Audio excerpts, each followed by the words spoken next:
এই পাতাগুলো দেখছেন, এটা হচ্ছে শলুক পাতা। এই যে কত সুন্দর ফুল হয়েছে, এগুলো সবই শলুকের ফুল। আজকে আপনাদের সাথে এই শলুক গাছ সম্পর্কে একটু ধারণা দিব। আমাদের উত্তরবঙ্গে ধনিয়া পাতার যেরকম ব্যবহার হয় ঢাকায় বা অন্যান্য জায়গায়, আপনারা তরকারির সাথে কাঁচা বা রান্নার ভিতরে দিয়ে খান, ভর্তা করে খান, ঠিক সেম ব্যবহারটা এই শলুক পাতার ক্ষেত্রে হয়ে থাকে।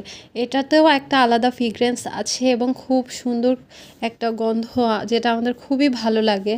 এটার ফুলটা আমার কাছে সবচেয়ে বেশি ভালো লেগেছে। আপনারা পাতাটা দেখুন কত সুন্দর, অনেকটা ধনিয়া পাতার মতোই, কিন্তু এটা কিন্তু ধনিয়া পাতা না, এটা শলুক পাতা। এটা উত্তরবঙ্গে খুব প্রসিদ্ধ। পাবনা এবং বগুড়া, রংপুর এদিকে যারা আছেন, সিরাজগঞ্জের, তারা অনেকে চিনতে পারেন।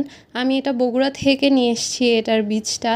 আপনাদের সাথে এই শলুক পাতা দিয়ে একটা রেসিপি আমি শেয়ার করতে যাচ্ছি।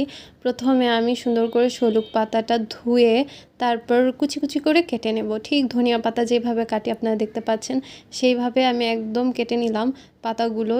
তারপর আমি একটা কাঁচা মরিচ কুচি কুচি কুচি কুচি করে কেটে নিব। তারপর আমি নিব একটা পেঁয়াজ। এবার পেঁয়াজগুলো কুচি কুচি করে আমি কেটে নিব।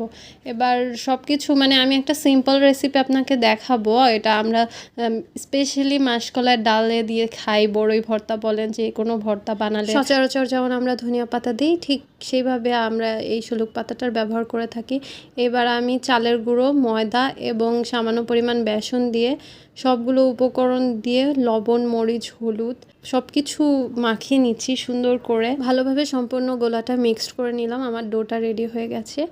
এবার আমি একটা প্যানে তেল ব্রাশ করে নিব সামান্য পরিমাণে, অবশ্যই সামান্য পরিমাণে। এবার আমি একটা টিস্যু দিয়ে হালকা করে মুছে নিচ্ছি। এরপর আমি এটা তৈরি করে নেব চাপটি। এটা আসলে আমরা বাংলাদেশে যেভাবে খাই সেই বাংলাদেশি স্টাইলে তৈরি করা চাপটি, খেতে অসাধারণ। এবং আমি ধনিয়া পাতার পরিবর্তে শলুক পাতাটা ব্যবহার করেছি। এইভাবে আপনারা ব্যবহার করে থাকবেন। আল্লাহ হাফেজ।